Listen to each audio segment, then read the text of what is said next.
Manejo inicial del paciente en el ambiente prehospitalario. La atención prehospitalaria se considera la primera fase de atención de un paciente en el lugar donde sufrió las lesiones, para posteriormente ser remitido a la fase hospitalaria.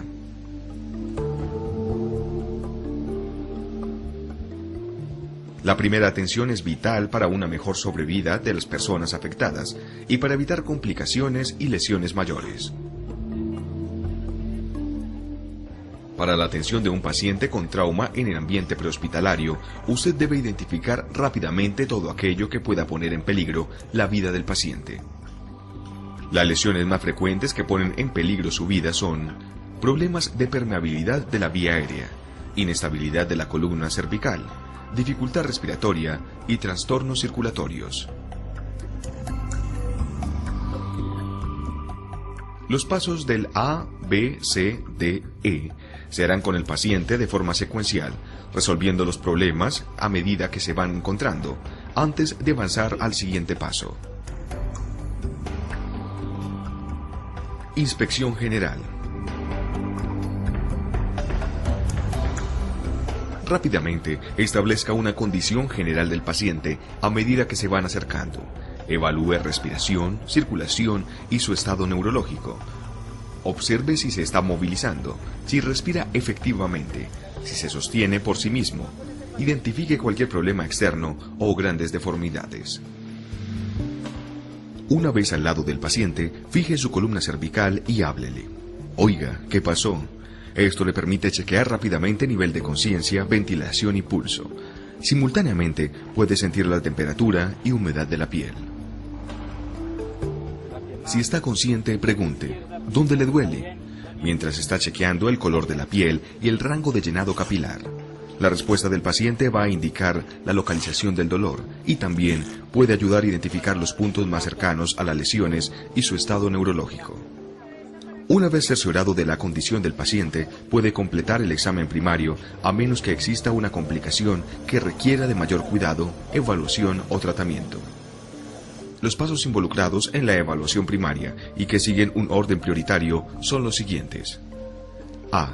Manejo de la vía aérea con control de columna cervical. B.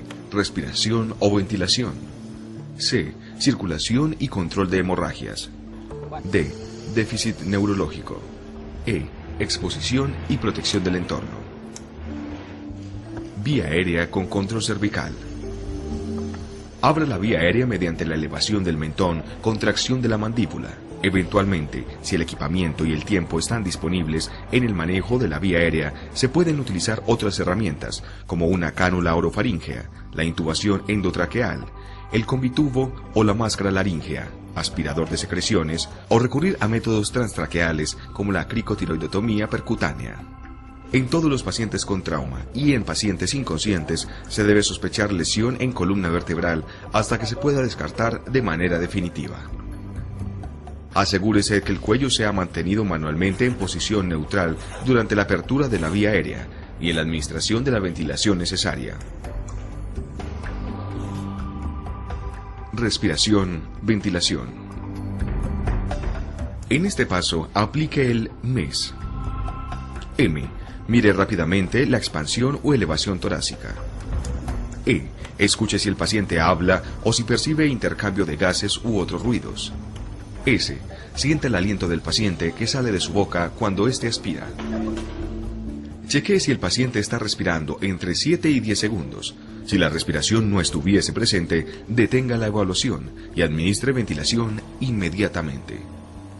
Si el paciente está respirando, estime la eficacia de la frecuencia y profundidad de la respiración para determinar si el paciente está movilizando aire suficiente.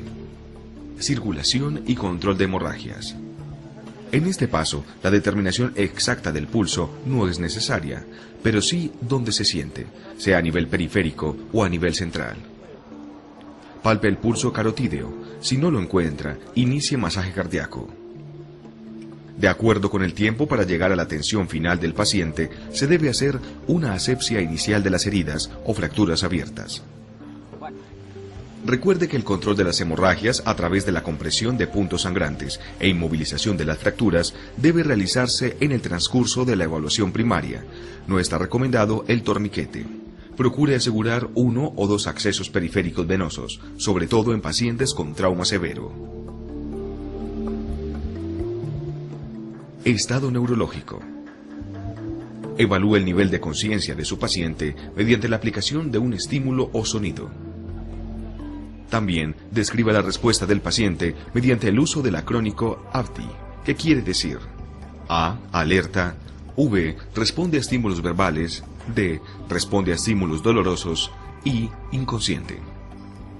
Durante el examen debe determinar la historia del evento, si el paciente perdió la conciencia en algún momento desde que ocurrió la lesión, qué sustancias tóxicas pueden estar involucradas y si el paciente tiene alguna condición preexistente que pudiera haber producido la disminución del nivel de conciencia o un comportamiento o conducta anormal.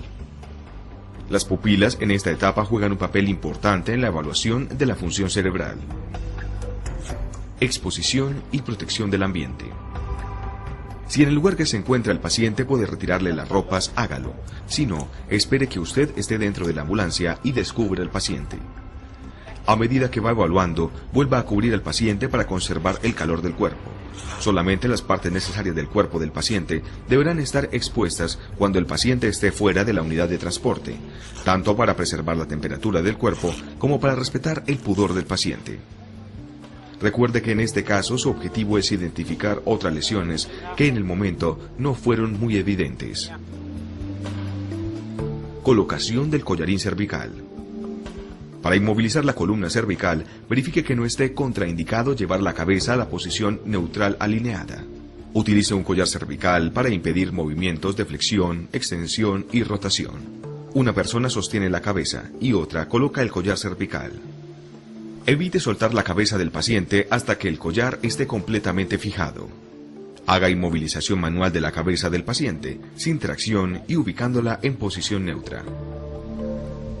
Es importante medir la distancia existente entre la base del cuello y el mentón antes de colocar el collar. Esto puede hacerlo con la palma de la mano apoyada en la base del cuello. Al colocar el collar cervical, despeje la base del cuello lo más que pueda, de tal forma que el apoyo del collar sea firme. Recuerde, lo que haga por un lesionado, hágalo bien hecho.